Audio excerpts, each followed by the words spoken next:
Step 1, wake up early, gonna rise with the sun. Step 2, get some food in you. Step 3, you grow hard about what you wanna be.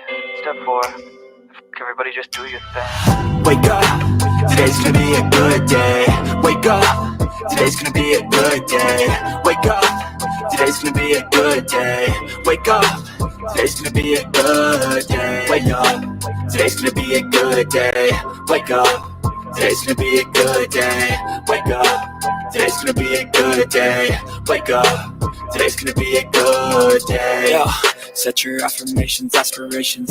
I got shit to do, the aftermath of preparation. Good food, good mood, blood in circulation. One step at a time, yeah, that's how you make it. Set a goal you control and the steps you take them. I try to pick one thought, have some concentration. And if I make a mistake, it's called education. I try to do this every day, call it replication. Wake up, today's gonna be a good day.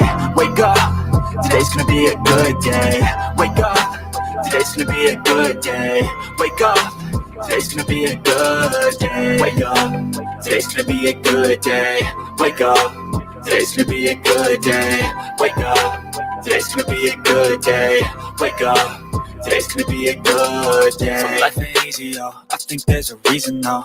Ups and downs, just like every different season, yo. Sometimes I'm high, other times I'm barely breathing, though. You always gotta fight and hide from the demons, yo. Negative thoughts are poison, they rot. Head full of flies, so here come the clouds. They'll never stop unless I can swap all the bad for the good in my head when I'm lost. Yeah, so I'ma fake it till I make it. Positive thoughts are overtaken, I got patience. One day at a time is how you operate a cadence. A flow, you grow, you show yourself a foundation. Stay away from all the shit that causes temptation. I know that I like to do it cause it's sensation. I live my life in my head like a narration. Don't expect greatness, do my best, man, I'll take it. Wake up, today's gonna be a good day. Wake up, today's gonna be a good day. Wake up, today's gonna be a good day. Wake up, today's gonna be a good day. Wake up, today's gonna be a good day. Wake up, today's gonna be a good day. Wake up, today's gonna be a good day. Wake up, today's gonna be a good day. Wake up early, gonna rise with the sun. Step 2, get some food in you. Step 3, you grow hard about what you wanna be. Step 4, everybody just do your thing.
Good morning, y'all. I'm about to pull up this little story that Chad wrote for Lori, and I'm gonna read it. So I'm gonna take my time because it looks really, really long. So it'll probably take me about an hour to read it.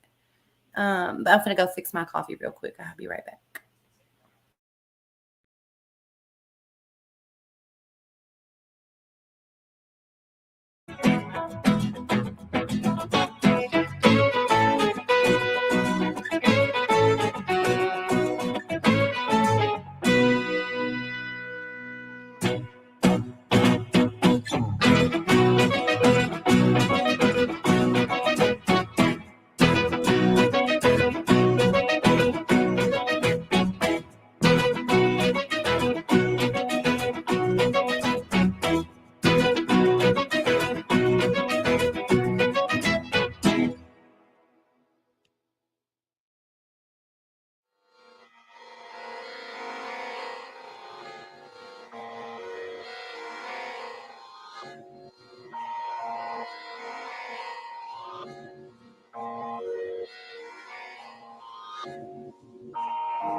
Okay, let me pull up my stuff. If you guys didn't know, today is May the 11th, Thursday, May the 11th, and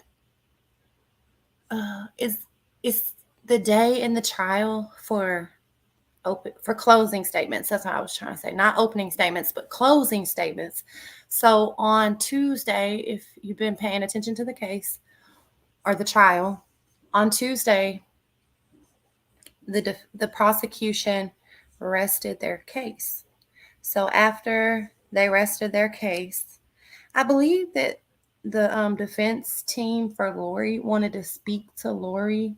Well, first there was this big thing about amending the original paperwork for her charges because there's something going on with the grand theft, and it was supposed to say grand theft by deception, and it ended up they have to go in and amend it before they send the case to the jury. And then her defense team, Lori's defense team, wanted to speak with her. This is on Tuesday. They cleared the entire courtroom and made 100 people leave the courtroom, everybody but Lori and her defense team. They spoke for 15 minutes. Everybody came back in the courtroom, and then the judge asked Lori, since the prosecution has rested their case, the judge asked Lori, did she want to testify? She said no, she does not want to testify. And the defense said that they were going to rest their case because they do not believe that the prosecution proved their case. So that's their defense. They're leaving the burden of proof to the prosecution, not me personally. If you're my defense lawyer, you're gonna have to defend me in some kind of way better than that, personally. So I wouldn't have been able to be convinced that, okay, we're just gonna leave it like it is. Like, there were no witnesses called for defense of Lori. Nothing, no expert witnesses, absolutely nothing. So I'm really excited, you guys. Today, closing statements are starting. So then we'll have prosecution closing statements, defense closing statements, if they have anything to say. I guess they haven't had much to say. And I don't understand how the defense thinks that the prosecution has not proved their case. They've been on trial for 5 weeks. They've called 60 witnesses. They have read out text messages. They have shown autopsies of JJ, Tylee, and Tammy. So let me know below if you're listening to the replay. Let me know in the comments below if you think that the state proved their case. Did the state prove their case in the trial of Lori Vallow Daybell? Will she be found convicted on all charges? So will she be found convicted on the charge of murder for Tylee and JJ, conspiracy to murder Tylee, JJ, and Tammy, and grand theft auto for the Social Security payments that she was still receiving after the children were known to be dead? Let me know what y'all think. So let me see if I know how to pull up this story. I have not read this story. I have not had time to read this story, but I am interested in reading it. So I'm going to pull it up. I think they presented it in court maybe Tuesday. Well, I know on Tuesday they showed about 1 billion text messages between Chad, Lori, Alex, Melanice, and a few others. So I'm going to pull this up. I found this on Nate Eaton's, you guys, I found this right here on Nate Eaton's Twitter page. He shared it. So I believe this is East Idaho News. Yeah, looks like East Idaho News to me. So it says, read the romance novel Chad Daybell wrote to Lori Vallow Daybell. You guys, I just did a live also. I don't like to upload really long videos. And so what I'll do is I'll just live stream them. So a bunch of my live streams, they're just like audio and things like that. So you can go back and check out Chad's patriarchal blessing to Alex Cox 2 weeks before he died. That's what I just shared. Now I want to read this story right here. Okay. Editor's note. This story contains sexually explicit content. Reader discretion is advised. Okay, let's go. It's like one of those fancy romance novels that are all fucked up on the inside. Here we have Chandler, Arizona. Over one day in July 2019, Chad Daybell sent a love story that he wrote to Lori Vallow Daybell through a series of text messages. Here is the story contained in Chandler, Arizona police documents. Let me zoom in. So we got, it looks like some paperwork, and it looks like a lot of paperwork, honey. So today, I'm supposed to be folding up my laundry, but I just pushed all my laundry over on the side on the couch, and I'm about to go fix my coffee real quick, and then I'll get to reading this. Let me give me just 2 minutes. 1 minute. 1 minute.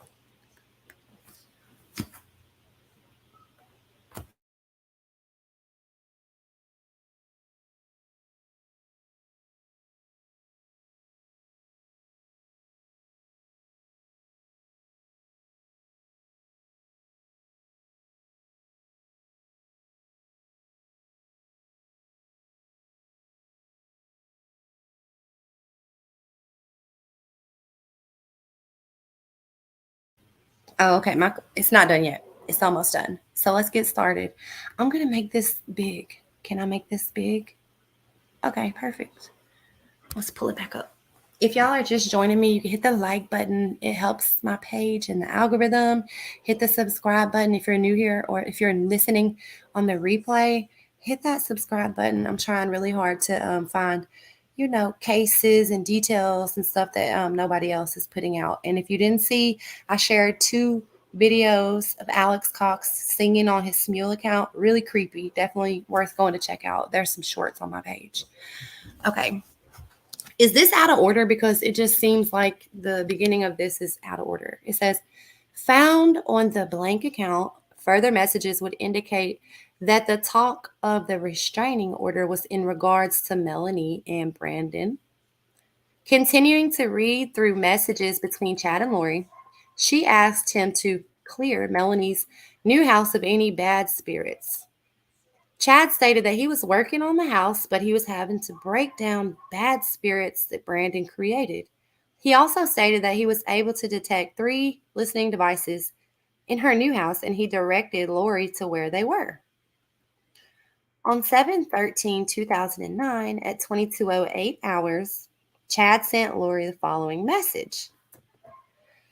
I am headed to bed so that I can come snuggle tightly against you. I adore you. You are truly my best friend on earth and throughout eternity. See you in a minute. Heart, heart, heart, kiss, kiss, kiss, fire, fire, fire. This was dated prior to Tammy Daybell's death. On 7/14/2009, I noticed that Chad began to write Lori a story that was sent in many text messages throughout the day. The story seemed to be a romance novel of sorts about them, but the names were changed to James and Elena. In future text messages, Chad and Lori would refer to each other as James and Elena, or Raphael and Lily. The first is the story that I observed between email and text messages. The text is just as it appears in the message, and it has not been corrected for grammatical errors. Okay, y'all, I'll be right back. Give me just 1 second.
Okay, I'm back.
Y'all hold on, I'm having technical difficulties.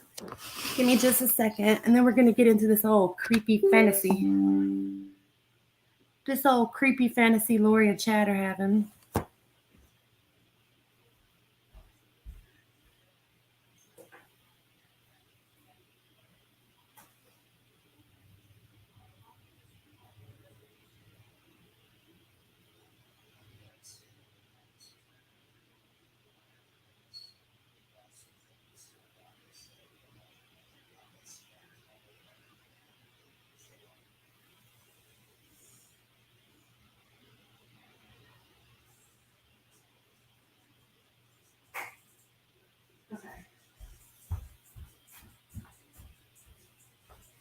Okay, I'm ready for real this time. Let's read. Let's read it. I think I need to zoom in just a little bit more. That's okay. We can do that. So I haven't even started yet. Let's get started. All right. Friday morning, October 26th. Driving.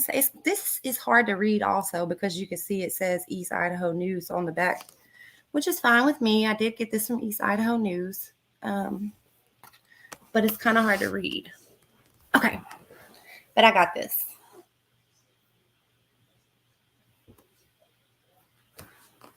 Dude, what the fudge?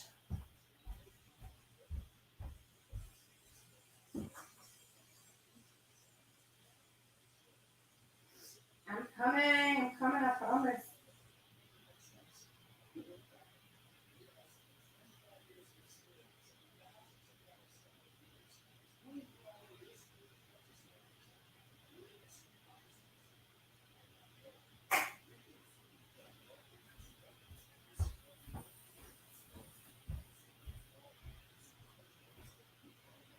All right, Friday morning, October 26th, driving south on the freeway, a voice said, "You will meet an extraordinary woman today who will change your life forever."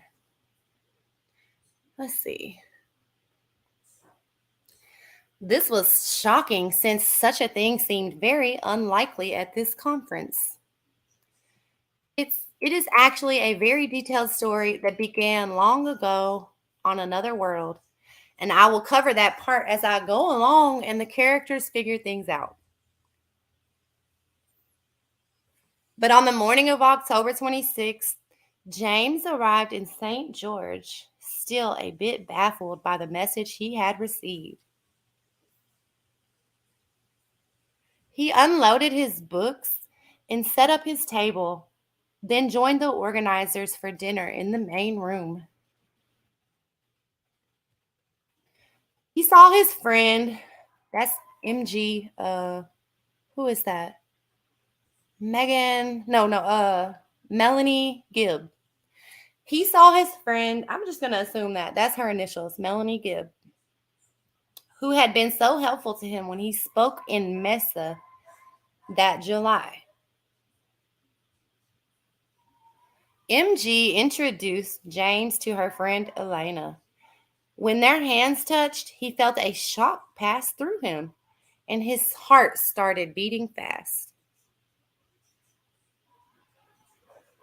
Ooh, I put too much sugar in this coffee. Okay.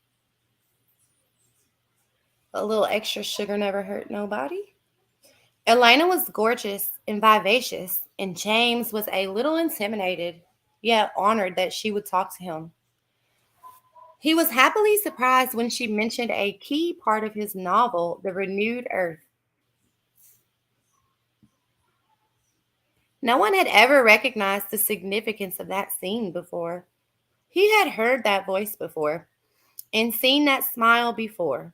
He felt they had even talked like this before, but who could be certain when? It was strange, but he could remember. The feelings were very strong, as if they had known each other for oh so long. They didn't get many chances to talk after that because he had to help voice a woman's blue Muppet. But he watched her every chance he could.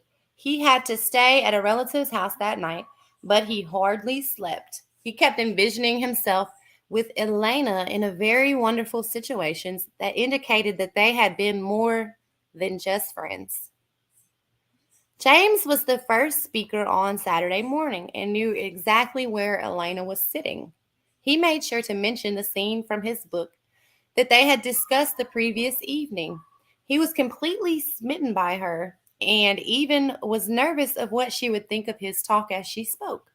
But when she would glance but when he would glance at her, she was always attentive and watching him, unlike the rest of the crowd.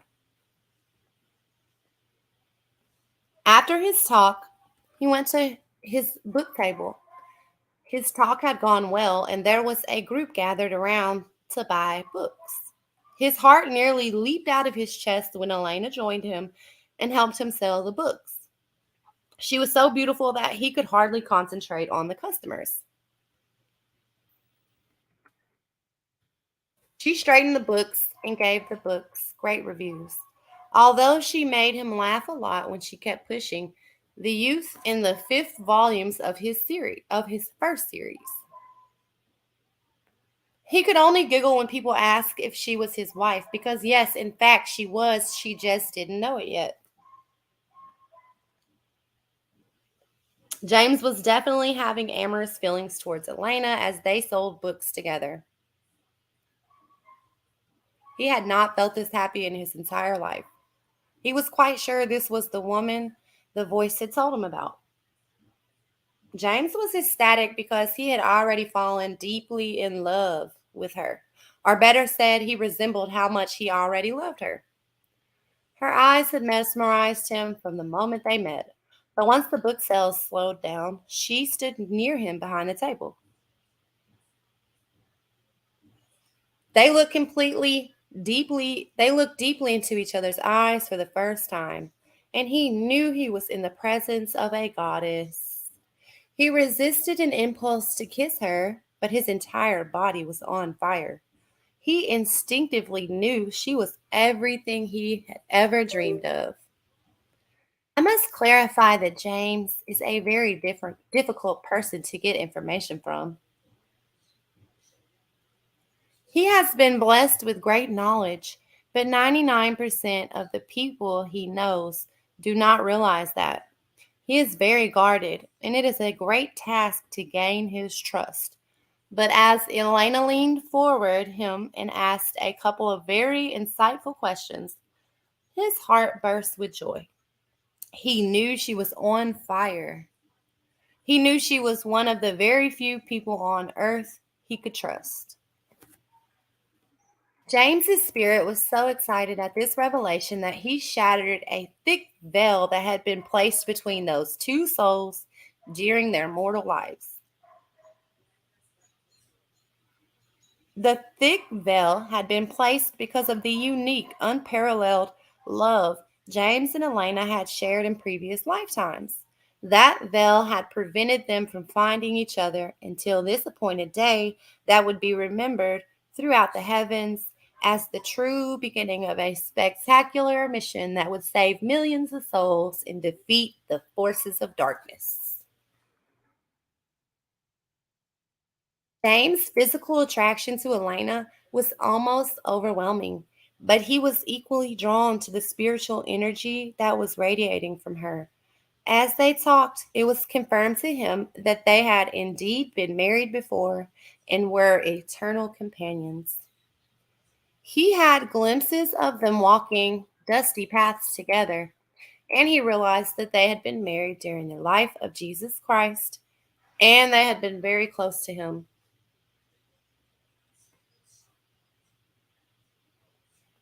At this time, their spirits could not be restrained any longer, and a long awaited make out session took place in that lobby. This was manifest in the mortal world to James and Elena through the scientific phenomenon known as loin fire. As they talked, James had a burning desire to make love to her, but he wasn't sure she felt the same way. But they could not stay away from each other. One time she was sitting in a couch near his table, and he took a seat on a chair about 5 feet from her. She began to squirm and covered her body with her hands. She asked him, "What are you doing?" He wasn't aware of what she meant. All he knew was that if Bruce Porter hadn't been giving them an evil eye, a child would have been conceived on that couch. The erotic tension continued through the afternoon. James could only think of her. His desire for her was indescribable. Thankfully, she had worn 16 layers of clothing to survive the 80-degree weather, so he was not fully aware that she truly had the body of a goddess. Her dimensions were exactly what he had always fantasized about, but that revelation would have to wait a month.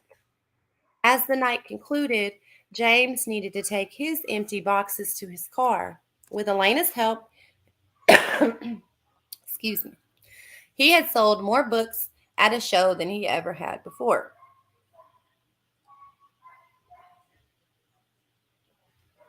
She helped him carry the boxes to the car. And then he could not resist the desire to hug her. He made an awkward attempt that was way too brief because their friends were bringing more boxes. In that short embrace, though, he knew he had found the woman he had searched for his entire life. It was made crystal clear to him that they had been married before and would be again. He once again had to fight off a powerful urge to kiss her and somehow disguise the massive erection he was experiencing. They returned to the building and he helped carry tables to the second floor while she sat on the couch. They couldn't take their eyes off each other. He was already madly in love. Her group of friends finally had to leave. He was so devastated, unused how he would ever contact her again. Then her spirit took over and asked him, "Can I get your cell number in case I have some questions?" They exchanged numbers and then they gave each other a hug goodbye. It was the most wonderful, electric, delicious hug he had ever felt. Then he watched her walk away, knowing she was truly going to change his life forever. The end of chapter 1. It's multiple chapters. Oh my God. Chapter 2. James sadly walked to his car after watching Elaine disappear down the hallway.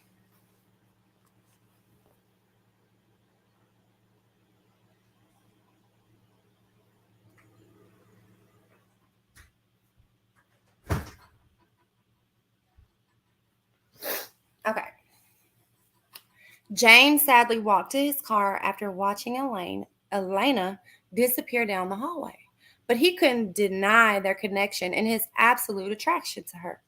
She still seemed way out of his league, but he nervously sent her a text before driving to his hotel. A minute passed, then two, without a response. He kicked himself for thinking he ever had a chance with her. Then his phone buzzed. Elena had texted back. His heart soared, and over the next few hours, they texted back and forth dozens of times. He knew she was staying at a home in Tokerville, and he desperately wanted to drive there and whisk her back to the hotel for a night of reconnection and romance. He twice got redressed during the night to go see her, but the spirit gently said, "Have patience. Everything will work out as it's supposed to." They finally stopped texting around 4 a.m., and when he closed his eyes to sleep, he was taken again to their previous life together. The intense passion of their lovemaking was a sight to behold. He knew it would be difficult, but he could be patient if it meant he could experience that type of love just once in his life. As he lay in the hotel bed, it was as if her spirit had joined him. They wrapped around each other and kissed gently, then intensely, and the emotions they shared were not of this world. James woke up in the hotel room feeling happier than he had in his entire life. It felt like he and Elena had to fit together perfectly in every way. He rolled over to kiss her, but then reality struck. She was actually more than 20 miles away in Tokerville with her Arizona friends. He texted her and she quickly responded. He deeply regretted not going to be with her the night before.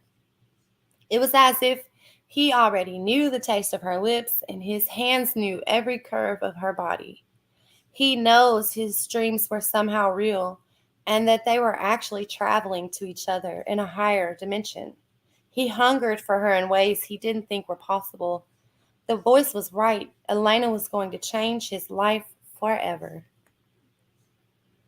He packed his suitcase and began driving north on the freeway. As each mile passed, James could feel Elena's spirit beckoning for him to join her. As he approached the Tokerville exit, it took every ounce of willpower to keep driving on the freeway. His attraction to her was beyond magnetic. He felt their souls were two halves of an eternal union. Tears filled his eyes as he passed the freeway exit. He desperately yearned to embrace her and tell her he deeply loved her, as crazy as that sounded.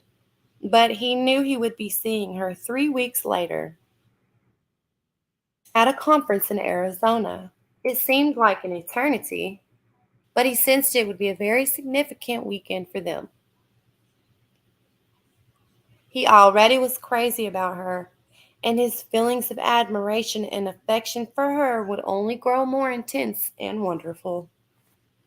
During his long drive home, James was able to text back and forth with Elena, and it was clear they were extremely compatible and shared the same interests. It felt like talking to a long distance best friend. When he arrived home, he searched the internet for anything about her, but there was nothing. She was a fascinating mystery that he wanted to spend the rest of eternity with. At the end of his drive, she suggested they talk on the phone the next day. He was thrilled at the thought of hearing her voice again. He was falling more madly in love by the minute. How much more madly in love can you damn get? When James heard her voice that Monday morning, the euphoria he had felt Saturday came rushing back strongly. They talked for 2 hours, but it seemed to be only minutes. He was obsessed with her and couldn't get enough. During that first phone conversation with Elena, James realized she had already had a strong understanding of many of the truths he had been taught regarding how the universe really worked. The lounge, fire, and obsession with each other had no real explanation unless they truly had a spiritual connection before this life. I think that's a typo. That is a typo. It should say loin fire. He was able to help clarify many of the promptings and impressions she had felt in recent years. She knew he had lived on Earth before, and James was able to clarify when. They had been married before on this Earth, and there are other times on a previous Earth. Their love truly spanned the universe in eons of time. They knew the Lord had brought them together again for a crucial mission that only they could accomplish as a united couple.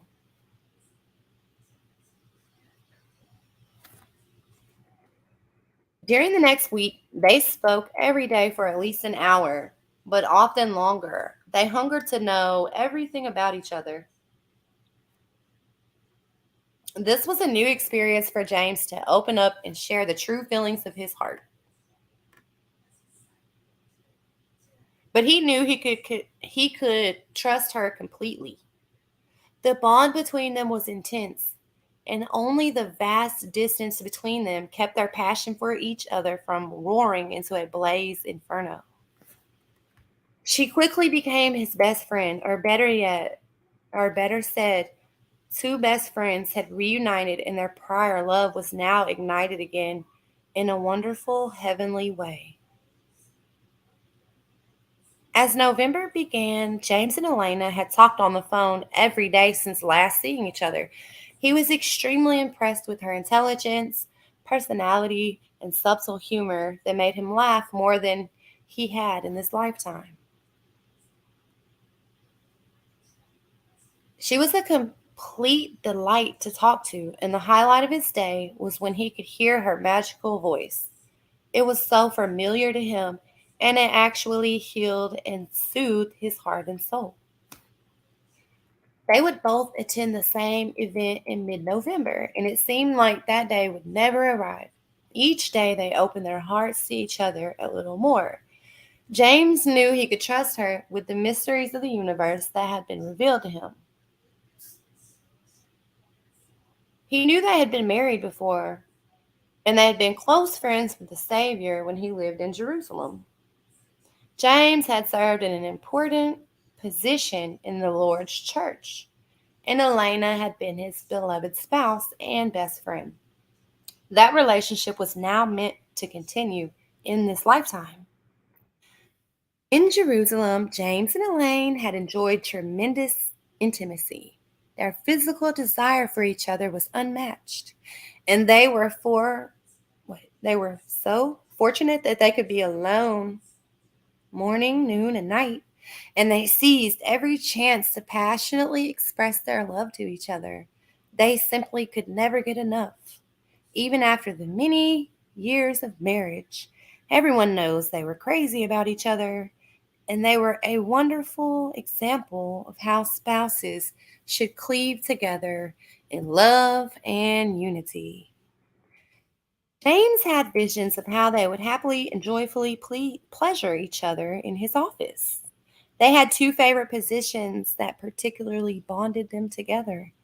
Nothing meant more to James than holding Elena in his arms and unifying their bodies in perfect synchronization. As James and Elena talked on the phone, he tried to delicately describe their connection to each other, and he was delighted that she believed him. He also shared that they had been married other times on a previous world, and she accepted that information as well. James was overjoyed to have these memories restored to him because he truly loved her with all of his heart.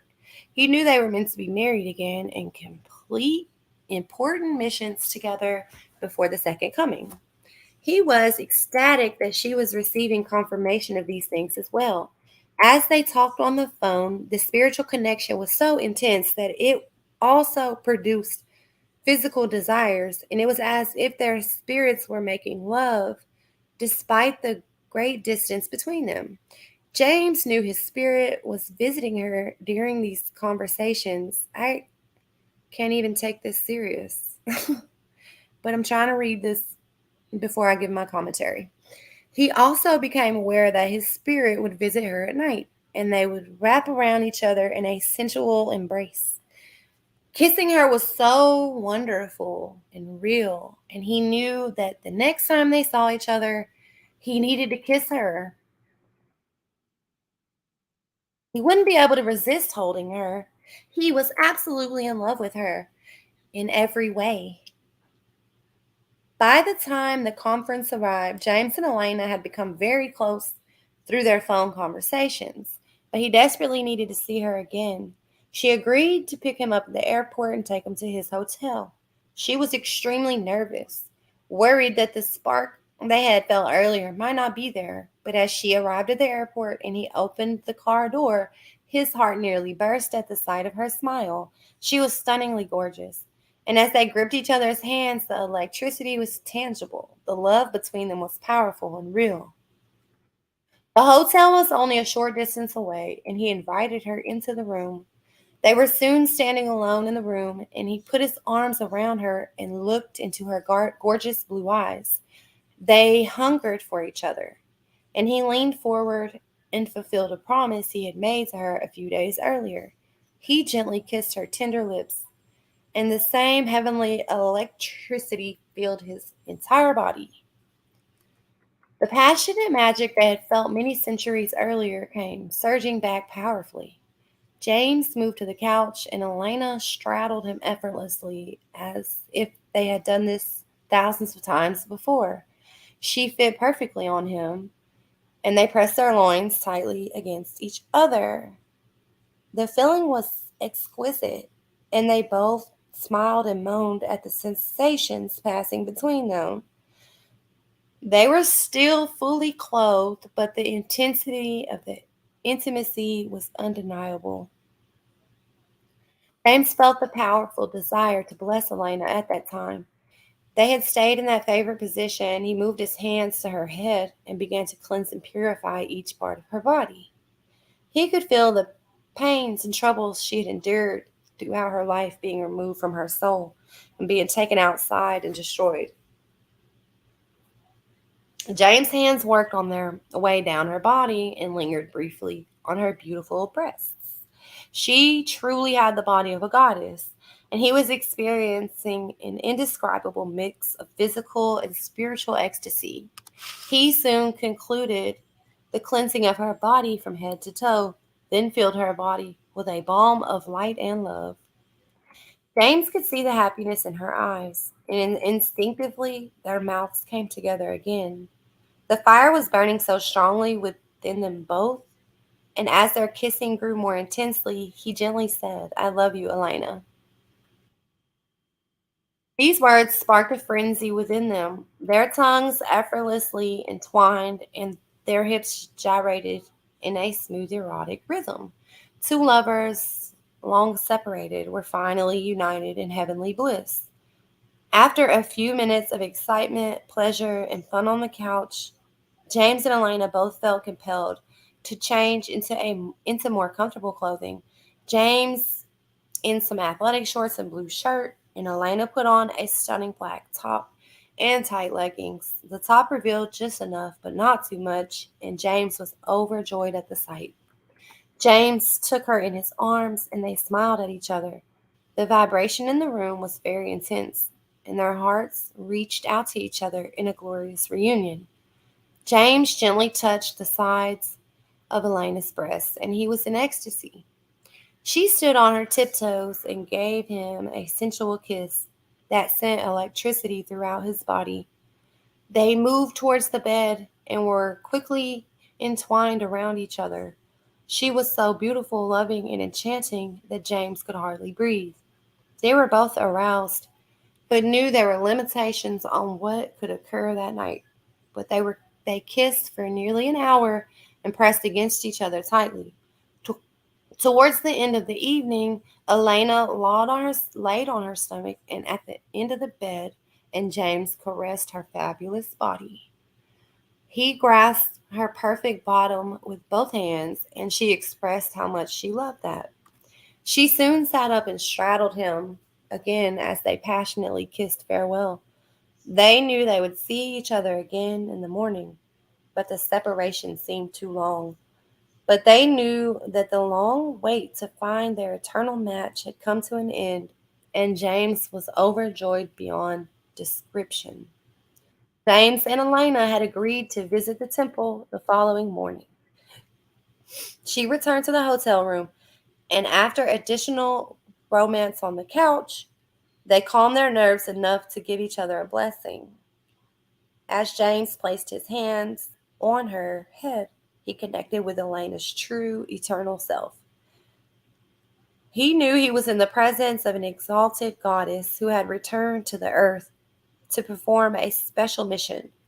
This mission included being with him, and they would progress together as translated beings. The full plan wasn't yet completely clear to him, but the immense power radiating from her confirmed his belief that she was among the greatest women in the universe. She then gave him a tremendous blessing that helped him realize how much she truly loved him and wanted to be with him forever. He was deeply humbled that such an incredible woman regarded him so highly. His heart burned as she blessed him, and he had glimpses come to his mind of not only their life in Jerusalem, but even as a couple on a previous earth. He knew they had been eternal companions for eons and that their love was beyond celestial. They embraced following the blessings and the emotions they felt were a mixture of eternal bliss and celestial desire. The sexual chemistry was undeniable, but the spiritual unity was a glorious bonus for both of them. They had only known each other for 3 weeks, but two lonely, misunderstood souls had finally found their best friend that they could trust and confide in.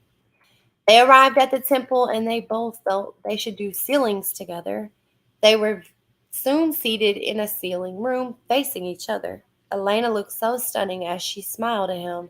She seemed calm while he felt quite nervous. Their opportunity soon came to kneel across the altar from each other, and as the sealer pronounced those sacred words, James and Elena knew they were now sealed as husband and wife for eternity.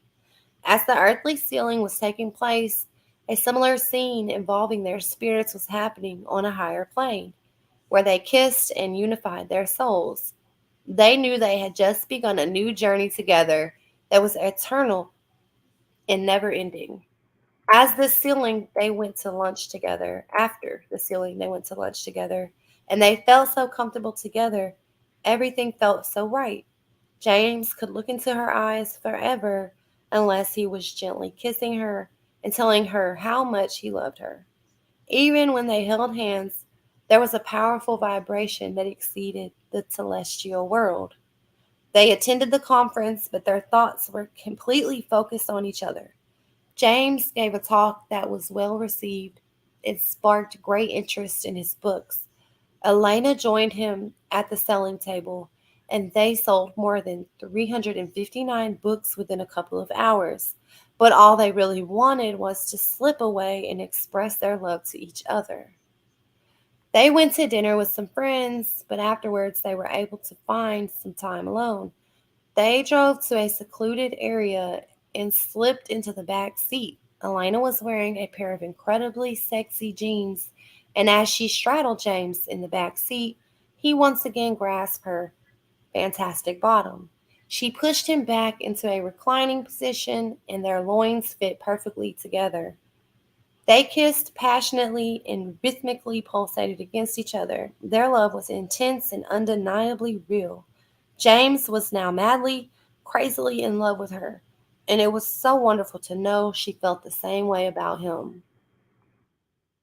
One powerful moment happened earlier that day when Elena was listening to another speaker while James stayed at the table, but he thought he heard Elena say, "Come stand behind me." He went into the room and saw her standing against a wall. He moved behind her and they discreetly touched. After a few minutes, he clicked his phone and saw she had texted him that very sentence at the stone he heard her voice. It was a wonderful testament that they were already communicating with each other on a higher level. They helped clean up the conference, and Elena graciously allowed James to stay in a spare bedroom at her home that night. They visited with other friends until after midnight, then they all went to bed. James anxiously hoped Elena would join him in the spare room. It took a while for everyone to settle into their beds, but once the house quieted down, James opened his door slightly and saw the wondrous sight of Elena approaching the room. They locked the door behind her and quickly got under the covers. He was wearing his athletic shorts and she was wearing tight, thin leggings and a loose top. They clung to each other and kissed desperately, hungrily. James placed his hand under her top and caressed her splendid breasts. She moaned happily and wrapped her legs around his waist. Only two things, layers of material, separated their loins, and they could feel each other's most intimate body parts in detail. The intensity and spiritual vibration exceeded anything either one of them had ever felt before. They knew their spirits were actually intimately joined together, and it felt like they had left the celestial world. Elena soon got on top of James, and their rhythmic ecstasy continued for several more minutes. Towards the end, they both removed their tops and they pressed their bodies against each other, skin on skin. They fit together perfectly, and their kisses were deep and frenzied. Their desire for each other was beyond compare.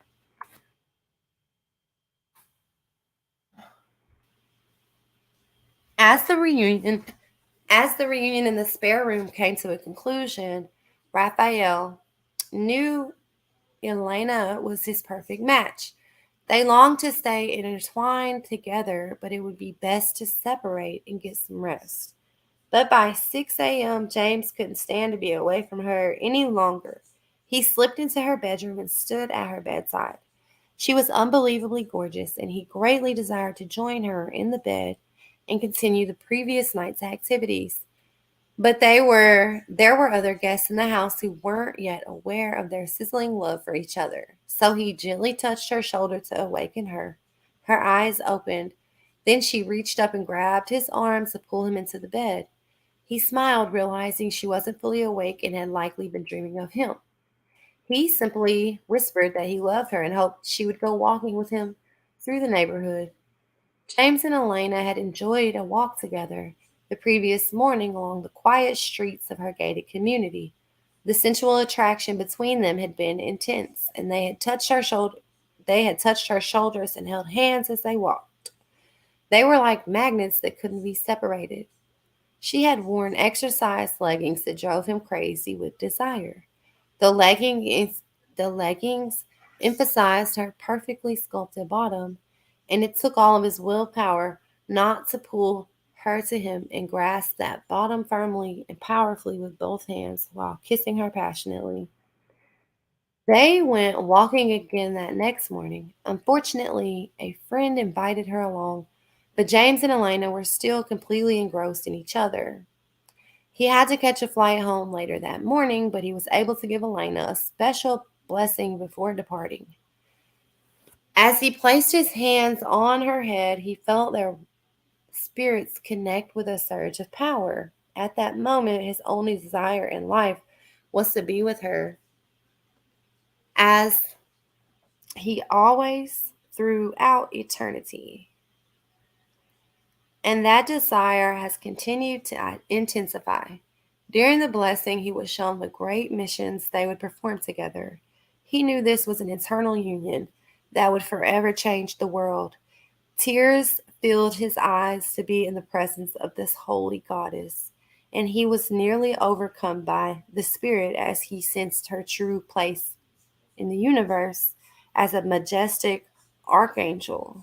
End of the story. Okay, continuing investigation. In reading this story, the dates mentioned and the story in general were consistent to how Lori and Chad met and started their new relationship. In a follow up message from Lori to Chad, she indicated that she loved their story. Continuing to review records, I observed numerous text messages between Lori and Chad in which they were fighting off evil spirits that were attaching themselves to others. Chad would often score people for Lori and talk about their propensity for being influenced by intruders. The following is a sample of this rationale as observed on 722 and 723:19. There are only 272 threes left, and none of them have occupied a body before. They are down to their last reserves. I'm glad I caught Elroy. I feel like he was aiming to hide out and then get into JJ, said Chad. Hmm. Okay, my personal opinion with this story is, for one, Chad, this story is long as fuck. You didn't even have to write all of that. Like, you literally did not have to write all of this. You, I felt like I was just repeating myself, repeating myself, repeating myself. Reading this story was making me madder as I was going along, because this is the reason that JJ and Tylee and Tammy and Chad and not Chad, but Charles, this is the reason, this is the bullshit they died for. If y'all didn't catch on, James is Chad, Raphael is Chad, and Elena is Lori.